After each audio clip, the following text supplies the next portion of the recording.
लोकसभा से वक्फ संशोधन bill pass हो किया गया। पूरे 12 घंटे तक चली मैराथन चर्चा और 2 घंटे तक वोटिंग के बाद इस दौरान सरकार और विपक्ष के बीच कई बार जोरदार नोकझोंक भी वहां पर हुई। तंज कसे गए, लेकिन सब लोग तब चौंक गए जब असदुद्दीन ओवैसी ने बिल की कॉपी वहां पर फाड़ दी।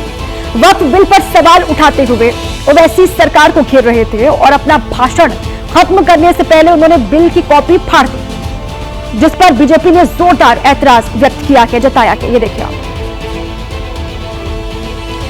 तो जिस वक्त असदुद्दीन ओवैसी ने बिल की कॉपी सांकेतिक तौर पर यहां फाड़ी, वो आप देख रहे हैं।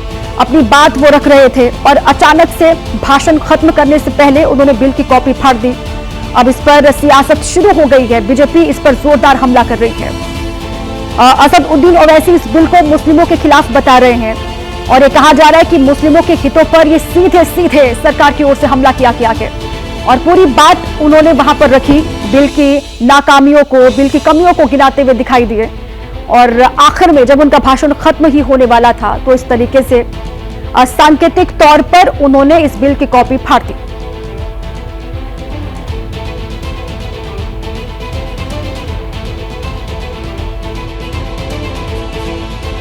ये बिल का मकसद सिर्फ मुसलमानों को जलील और रुस्वा करना है, मुसलमानों को दूसरे दर्जे का शहरी बनाने का इनका मकसद है।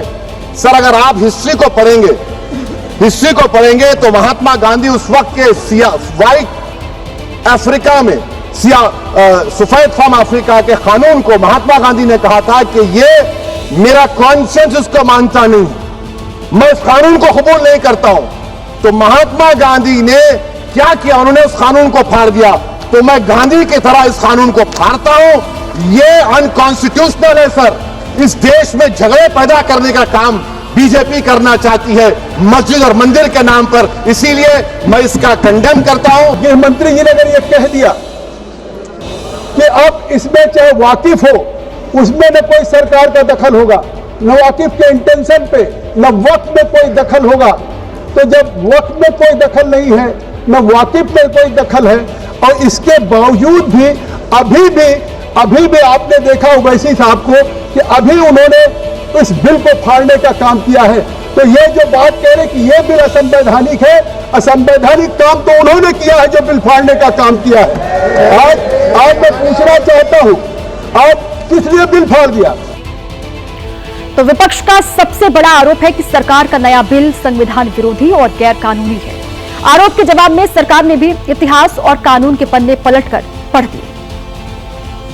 ये बिल आज इस संविधान के इस जो मूल जो ढांचा है उस पर आक्रमण है, और इनकी जो पूरा जो भाषण था वो हमारे संविधान के इस मौलिक अधिकार पर, हमारे संघीय ढांचे पर एक आक्रमण था।